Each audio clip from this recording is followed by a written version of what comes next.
اے لوگو جو ایمان لائے ہو، تمہیں کیا ہو گیا کہ جب تم سے اللہ کی راہ میں نکلنے کے لیے کہا گیا تو تم زمین سے چمٹ کر رہ گئے؟ کیا تم نے آخرت کے مقابلے میں دنیا کی زندگی کو پسند کر لیا؟ ایسا ہے تو تمہیں معلوم ہو کہ دنیاوی زندگی کا یہ سب سر و سامان آخرت میں بہت توڑا نکلے گا۔ تم نہ اٹھو گے تو خدا تمہیں دردناک سزا دے گا اور تمہاری جگہ کسی اور گروہ کو اٹھائے گا، اور تم خدا کا کچھ بھی نہ بگاڑ سکو گے۔ وہ ہر چیز پر قدرت رکھتا ہے۔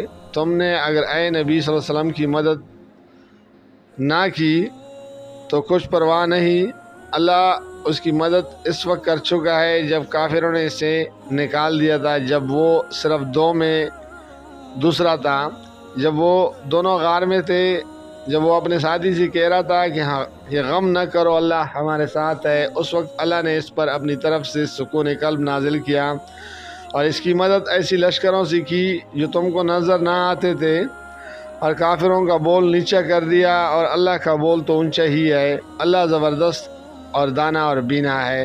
نکلو خواہ ہلکے ہو یا بوجھل، اور جہاد کرو اللہ کی راہ میں اپنے مالوں اور اپنی جانوں کے ساتھ، یہ تمہارے لیے بہتر ہے اگر تم جانو۔ اے نبی صلی اللہ علیہ وسلم، اگر فائدہ سہل الحصول ہوتا اور سفر ہلکا ہوتا تو وہ ضرور تمہارے پیچھے چلنے پر آمادہ ہو جاتے، مگر ان پر تو یہ راستہ بہت کٹھن ہو گیا۔ اب وہ خدا کی قسم کھا کر کہیں گے کہ اگر ہم چل سکتے تو یقیناً تمہارے ساتھ چلتے۔ وہ اپنے آپ کو ہلاکت میں ڈال رہے ہیں، اللہ خوب جانتا ہے وہ جھوٹے ہیں۔ اے نبی صلی اللہ علیہ وسلم، اللہ تمہیں معاف کرے، تم نے کیوں انہیں رخصت دے دی؟ تمہیں چاہیے تھا کہ خود رخصت نہ دیتے تاکہ تم پر کھل جاتا کہ کون لوگ سچے ہیں، اور جھوٹوں کو بھی تم جان لیتے۔ جو لوگ اللہ اور روز آخر پر ایمان رکھتے ہیں وہ تو کبھی تم سے یہ درخواست نہ کریں گے کہ انہیں اپنی جان و مال کے ساتھ جہاد کرنے سے معاف رکھا جائے۔ اللہ متقیوں کو خوب جانتا ہے۔ ایسی درخواستیں تو صرف وہی لوگ کرتے ہیں جو اللہ اور روز آخر پر ایمان نہیں رکھتے، جن کے دلوں میں شک ہے اور وہ اپنے شک ہی میں متردد ہو رہے ہیں۔ اگر واقعی ان کے ارادہ نکلنے کا ہوتا تو وہ اس کے لیے کچھ تیاری کرتے، لیکن اللہ کو ان کا اٹھنا پسند ہی نہ تھا، اس لیے اس نے انہیں سست کر دیا اور کہہ دیا کہ بیٹھ رہو بیٹھنے والوں کے ساتھ۔ اگر وہ تمہارے ساتھ نکلتے تمہارے اندر خرابی کے سوا کسی چیز کا اضافہ نہ کرتے، وہ تمہارے درمیان فتنہ پردازی کے لیے دوڑ دھوپ کرتے، اور تمہارے گروہ کا حال یہ ہے کہ ابھی اس میں بہت سے ایسے لوگ موجود ہیں جو ان کی باتیں کان لگا کر سنتے ہیں۔ اللہ ان ظالموں کو خوب جانتا ہے۔ اس سے پہلے بھی ان لوگوں نے فتنہ انگیزی کی کوشش کی ہے اور تمہیں ناکام کرنے کے لیے یہ ہر طرح کی تدبیروں کا الٹ پیر کر چکے ہیں، یہاں تک کہ ان کی مرضی کے خلاف حق آ گیا اور اللہ کا کام ہو کر رہا۔ ان میں سے کوئی ہے جو کہتا ہے کہ مجھے رخصت دے دیجئے اور مجھ کو فتنے میں نہ ڈالیے؟ سن رکھو، فتنے میں تو یہ لوگ پڑے ہوئے ہیں اور جہنم نے ان کافروں کو گھیر رکھا ہے۔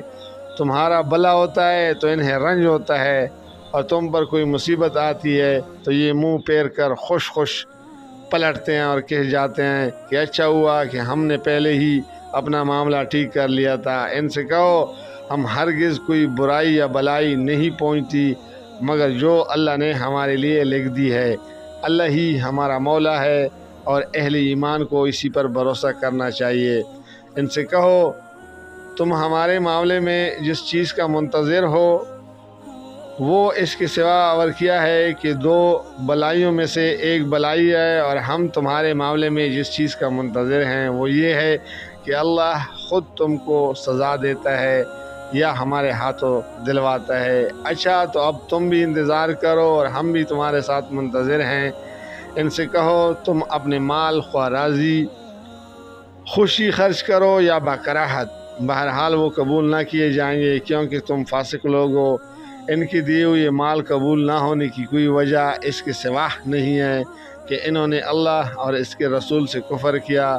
نماز کے لیے آتے ہیں تو کسمساتے ہوئے آتے ہیں اور راہ خدا میں خرچ کرتے ہیں تو بعض انہیں ناخواستہ خرچ کرتے ہیں۔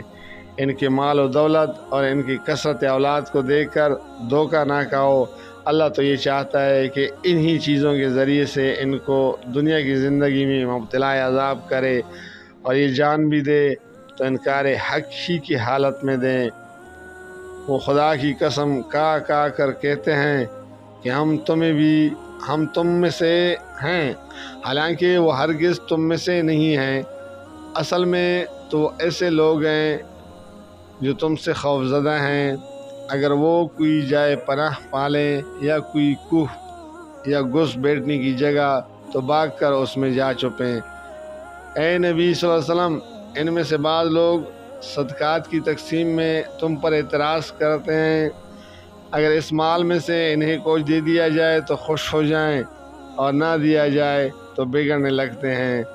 کیا اچھا ہوتا کہ اللہ اور اس کے رسول نے جو کچھ بھی انہیں دیا تھا اس پر راضی رہتے اور کہتے کہ اللہ ہمارے لیے کافی ہے، وہ اپنے فضل سے ہمیں بہت کچھ دے گا، اور اس کا رسول بھی ہم پر عنایت فرمائے گا، ہم اللہ ہی کی طرف نظر جمائے ہوئے ہیں۔ جزاک اللہ، فی امان اللہ۔